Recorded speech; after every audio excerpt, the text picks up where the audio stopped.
U.S. forces striking Iran for the 10th consecutive night after President Trump vowed vengeance against the terror regime following the deaths of 4 American troops this past weekend.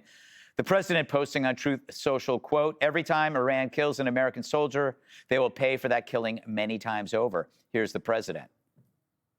We feel very badly, but, you know, those great people, those great patriots are out there fighting that Iran cannot have a nuclear weapon. We hit them very hard again tonight, and we did that in honor of the probably 3, it's probably 3 as opposed to 2, great patriots. But some Democrats argue that airstrikes won't finish the job. The Iranians, give them credit. They know about enriched uranium. They know about nuclear. They have sent great negotiators. But we're not going to, I do not believe anyone thinks that we're going to bomb Iran into submission. All right. So, Dana, is it a mistake, a misconception that other countries like Iran, their leaders, hold the same value over human life that we do? So, like, they're fine. You can bomb us to hell and back, but they know that we aren't like that. They'll kill their own people. Yeah, and yeah. They did. They killed 40,000 of them in January. So I think the response to killing Americans, it'll be clear that this is not business as usual. They gave them a chance with the memorandum of understanding that the Iranians balked at. And now you have a decisive striking back. I do believe it would be helpful to have a briefing from Secretary Hegseth and General Kane. They had, when there was kinetic action before, they had done these like once a week, and it was very helpful.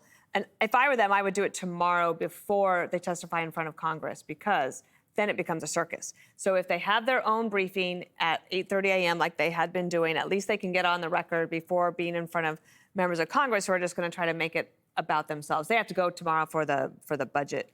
And then that way you could have the secretary, he might say, I answered that this morning, let's talk about the budget, however you would want to do it. But what that would also do is to provide the president an opportunity for us to hear from the Department of Defense, like, how is this going to go?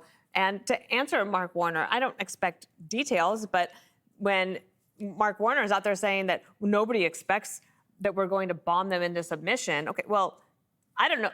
I would love to hear, like, what is the strategy then? Yeah. Because the key is Strait of Hormuz.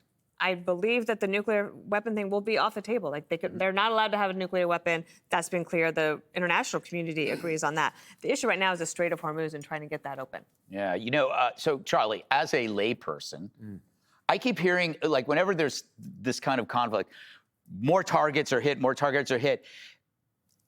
When is, like, how do you know when these targets are doing anything as just a normal person? It's like, you keep hearing, oh, is this now going to make it better? Or what are we hitting?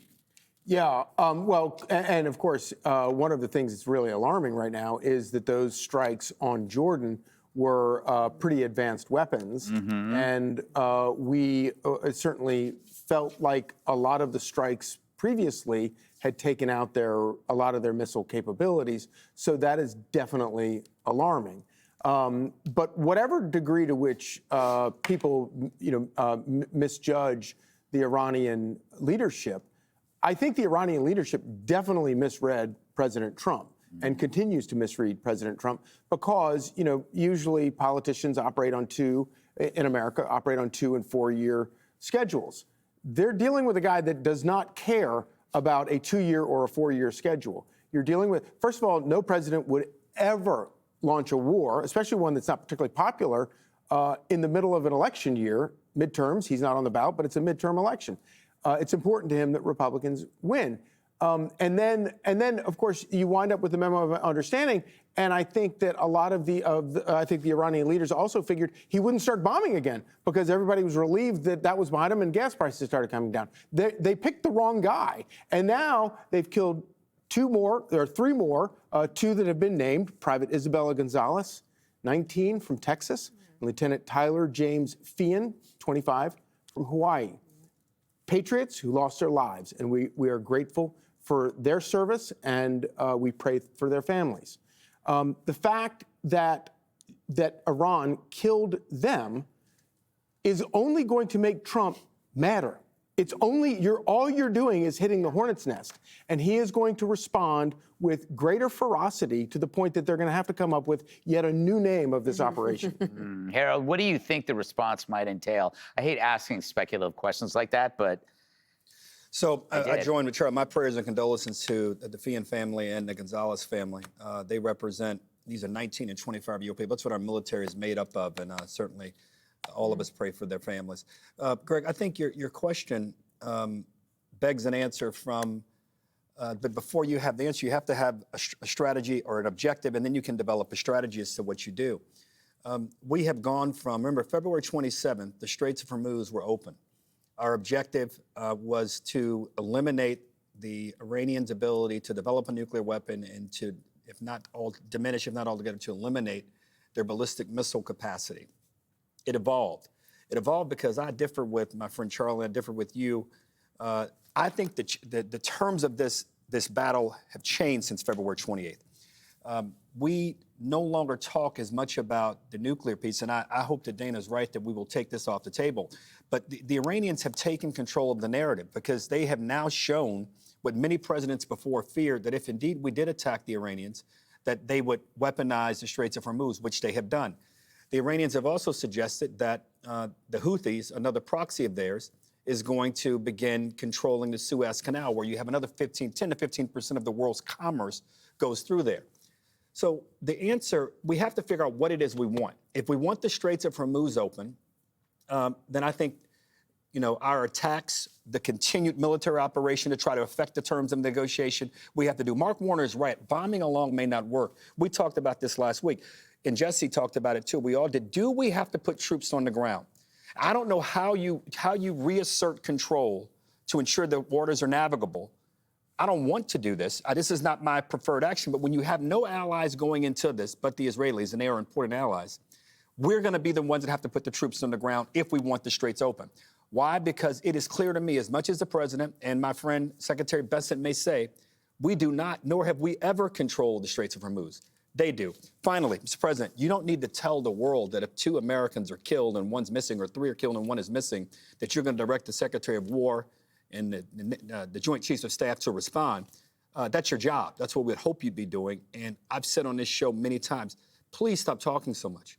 There's no need to tell them everything we're doing, all that you're thinking, and when you're going to do it. Because if you choose not to do it, and you have on occasion, it affects your credibility, not only with the Iranians, and not only with Americans, but with the rest of the world.